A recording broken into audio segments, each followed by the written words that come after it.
Hello students.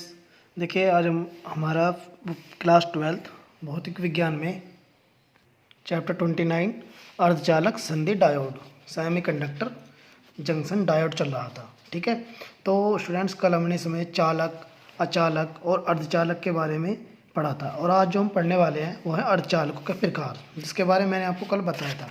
उससे पहले थोड़ा सा मैं आपको बताता हूँ कि अर्धचालक हमने पढ़े थे।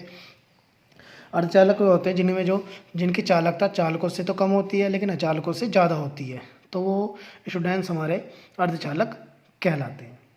अर्धचालक के प्रकार मैंने आपको बताए थे। अर्धचालक स्टूडेंट्स दो प्रकार के होते हैं। कौन कौन से अर्धचालक होते हैं? एक होते हैं हमारे अंत्य अर्धचालक, एक होते हैं बाह्य अर्धचालक। अंत्य अर्धचालक जो होते हैं उन्हें शुद्ध अर्धचालक भी कहते हैं, जो मैंने कल आपको बताया था कि जैसे कि हम बात करने लगे कि शुद्ध अर्धचालक जिनमें कोई भी बाहर से अपद्रव्य या अशुद्धि नहीं मिलाई गई होती है वो अंत्य अर्धचालक कहलाते हैं।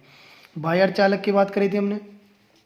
अगर कोई अर्धचालक में से जिनकी विद्युत चालकता कैसी होती है, बहुत अल्प होती है, परंतु यदि किसी शुद्ध अर्धचालक में थोड़ा सा भी अपद्रव्य मिला दिया जाए तो इनकी चालकता बहुत अधिक बढ़ जाती है। इस प्रकार के अशुद्ध अर्धचालक को बाह्य अर्धचालक कहते हैं और इस क्रिया को मानन भी कहते हैं।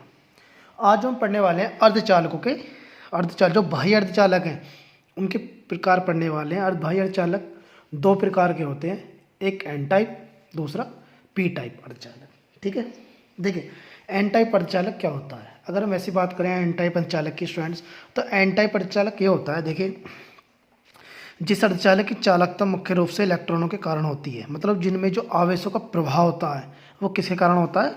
इलेक्ट्रॉनों के कारण होता है, उन्हें ही एन टाइप अर्धचालक कहा जाता है। देखिए जैसे जब कोई पंच संयोजक यह है कि जिसकी बाहर वाली कक्षा में कोई भी परमाणु है जिनकी बाहर वाली कक्षा में 5 इलेक्ट्रॉन होते हैं, जैसे एंटीमनी, फास्फोरस अथवा आर्सेनिक। अपद्रव्य देखिए जी या एसआई अर्धचालक में मिलाया जाता है। देखिए ये जो है ये 5 संयोजी तत्व हैं तीनों, एंटीमनी, फास्फोरस और आर्सेनिक। और जो हमारे पास जर्मेनियम और सिलिकॉन है वो होते हैं हमारे 4 संयोजी तत्व होते हैं। अगर मान लीजिए 5 संयोजी तत्व वाले को किसी भी जर्मेनियम, सिलिकॉन और चालक में मिलाया जाता है तो अपद्रव्य परमाणु क्या होते हैं? क्रिस्टल जालक में प्रवेश करके जर्मेनियम या सिलिकॉन के एक एक परमाणु को प्रतिस्थापित कर देते हैं, मतलब उसका स्थान ले लेते हैं या उससे संयोग करके सहसंयोजी बंध बना लेते हैं, जिससे इसके 5 संयोजी इलेक्ट्रॉनों में से 4 इलेक्ट्रॉन तो जर्मेनियम या सिलिकॉन परमाणु के साथ सहसंयोजी बंधक बना लेते हैं। लेकिन जो 5वां इलेक्ट्रॉन होता है वो सामान्य ताप पर ही क्रिस्टल में गति करने लग जाता है, जो कैसे हो जाता है? स्वतंत्र हो जाता है तथा आवेशवाह का कार्य करता है। इस प्रकार के अपद्रव्य वाले जर्मेनियम या क्रिस्टल को एन टाइप अर्धचालक कहते हैं, क्योंकि इसके आवेशवाह क्या होते हैं? इलेक्ट्रॉन होते हैं। इलेक्ट्रॉन कैसे होता है? ऋणात्मक को बोलते हैं हम नेगेटिव होता है एन से, इसलिए हम एन टाइप अर्धचालक कहते हैं। तथा अपद्रव्य परमाणु को दाता परमाणु कहते हैं, क्योंकि ये क्रिस्टल को चालक इलेक्ट्रॉन प्रदान करते हैं जो स्वतंत्र रूप से उसके अंदर घूमता रहता है। देखिए हम इसकी संरचना के माध्यम से समझने वाले हैं। देखिए मान लीजिए मैंने कोई चार जो सिलिकॉन है या आर्सेनिक है, अगर मैंने 4 परमाणु वाला कोई हमने ले लिया है, कोई क्रिस्टल हमने ले लिया है, और इनके बीच में हमने क्या करा है? कोई 5 परमाणु वाला 5 संयोजक वाला द्रव्य हमने इसके अंदर मिला दिया है। तो देखिए पहले मैं इनके 4 इलेक्ट्रॉन बना लेता हूँ। यहाँ पर इनके 4 हैं, यहाँ पर मैंने इनके 4 इलेक्ट्रॉन बना लिए। लेकिन जो 5 वाला मिला है उसके पास कितने होंगे? 5 इलेक्ट्रॉन होंगे। देखिए अब क्या होगा, मान लीजिए यहाँ पर हमने जर्मेनियम लिया हुआ है जिसके 4 इलेक्ट्रॉन हैं, ठीक है, और फास्फोरस लिया हुआ है जिसके 5 इलेक्ट्रॉन हैं, ठीक है। अब हमें क्या करना है? जो जर्मेनियम के ये एक एक इलेक्ट्रॉन से संयोग करके सहसंयोजी बंध बना लेंगे, 4 उनका स्थान घेर लेंगे, ठीक है। ये कहीं आगे जो जर्मेनियम के होंगे उनसे संयोग करेंगे, ये आगे संयोग करेंगे, ये आगे संयोग करेंगे, कल ही मैंने आपको बताया था, ये आगे संयोग करेंगे। लेकिन अब यहाँ पर आप देख सकते हैं जो हमने पंच संयोजक तत्व मिलाया था उसमें एक इलेक्ट्रॉन क्या है? वो मुक्त रूप से बच जाता है, जो स्वतंत्र हो जाता है, ठीक है। और यही जो इलेक्ट्रॉन होता है, यही इलेक्ट्रॉन इसमें आवेश वाहक का कार्य करता है, जिसके कारण इसकी चालकता घटती है या बढ़ती है। यही इलेक्ट्रॉन इसमें आवेश वाहक का कार्य करता है, इसलिए इसे हम एन टाइप अर्धचालक कहते हैं। जो मैंने आपको ये बताया है वही थ्योरी आपको लिखनी होती है, इसमें कुछ भी आपको याद करना नहीं होता है। देखिए कैसे आप थ्योरी बना सकते हैं कि जब जर्मेनियम सिलिकॉन में कोई पंच संयोजक तत्व मिलाया जाता है तो पंच संयोजक तत्व जर्मेनियम या सिलिकॉन के 4 इलेक्ट्रॉनों के साथ सहसंयोजी बंध बना लेता है तथा 5वां इलेक्ट्रॉन मुक्त रूप से स्वतंत्र रूप से घूमने लगता है या गति करने लगता है। वही इलेक्ट्रॉन जो होता है वो आवेशवाहक का कार्य करता है और इस क्रिस्टल को या इस अर्धचालक को हम एंड अर्धचालक कहते हैं।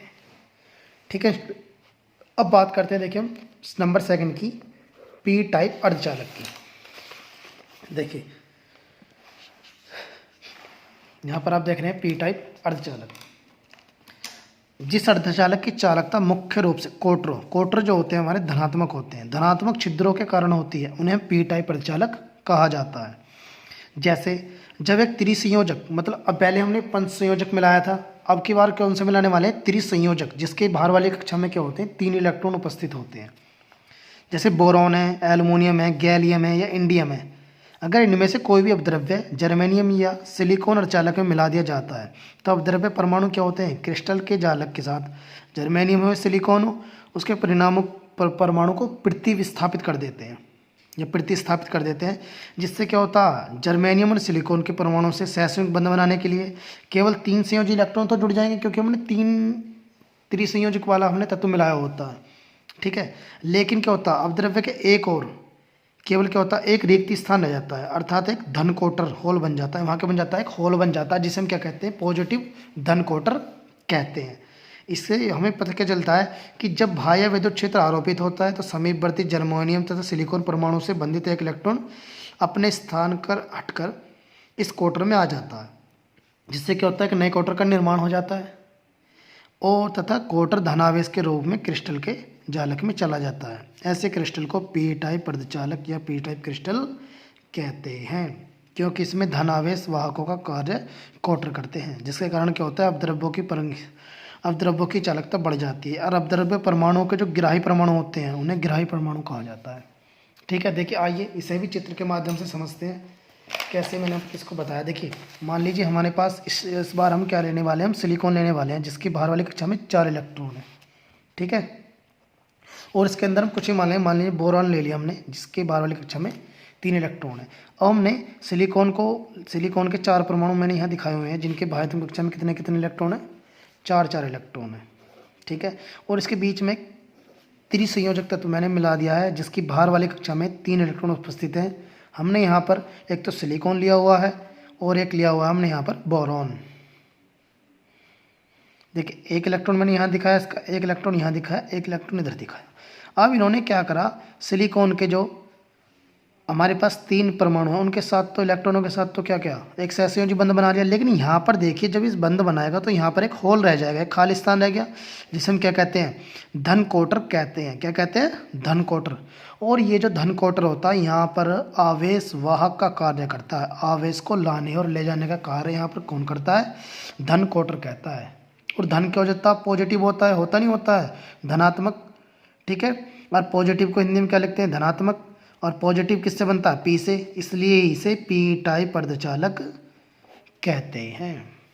इसलिए इसे क्या कहते हैं, पी टाइप अर्धचालक कहते हैं। देखिए ये जो परमाणु है ये तो आगे किसी के साथ बंध बना सकते हैं, ये वाले जो बचे हुए हैं ये हैं, यह मैंने आपको बताया हुआ है, ये आगे जितने परमाणु हम दिखाना चाहें उतने दिखा सकते हैं, आगे जुड़ते चले जाएंगे। लेकिन यहाँ पर क्या होता है, जब हमने देखिए हमने सिलिकॉन लिया हुआ है यहाँ पर, जब उसके अंदर कोई त्रिसंयोजक तत्व मिला दिया जाता है तो वो 3 इलेक्ट्रॉनों के साथ तो सहसंयोजक बंध बना लेता है, लेकिन वहाँ पर एक पे क्या होता है, एक जगह क्या होता है, एक खाली स्थान बन जाता है, या इसे कहते हैं हम धन होल बन जाता है, धन, जिसे धन कोटर कहते हैं। और ये धन कोटर ही आवेश वाहक का कार्य करता है, और इस संरचना को या इस क्रिस्टल को ही हम पी टाइप अर्धचालक कहते हैं। स्टूडेंट आज आपको ये दोनों अच्छे से लिखने हैं, इनकी थ्योरी पढ़नी है और इनको बनाना भी है, और इनको याद करना नहीं है, बस सिर्फ और सिर्फ समझना है, क्योंकि ये बोर्ड एग्ज़ाम में हर साल आते हैं, और अगर समझोगे तो हमेशा याद रहेगा। ठीक है, आज के लिए बच्चों इतना ही, और कल हम बात करेंगे डायोड, संधि डायोड, जब 2 अर्धचालक आपस में मिलकर क्या बनाते हैं, डायोड बनाते हैं, संधि डायोड बनाते हैं, उसके बाद हम ये पढ़ने वाले हैं। ठीक है स्टूडेंट, तो ये सब आपको आज पढ़ के आना है। और यहाँ पर देखिए ये टॉपिक भी आपको लिखना है और इसको तैयार करना है। एन टाइप अर्धचालक तथा पी टाइप अर्धचालक में अंतर।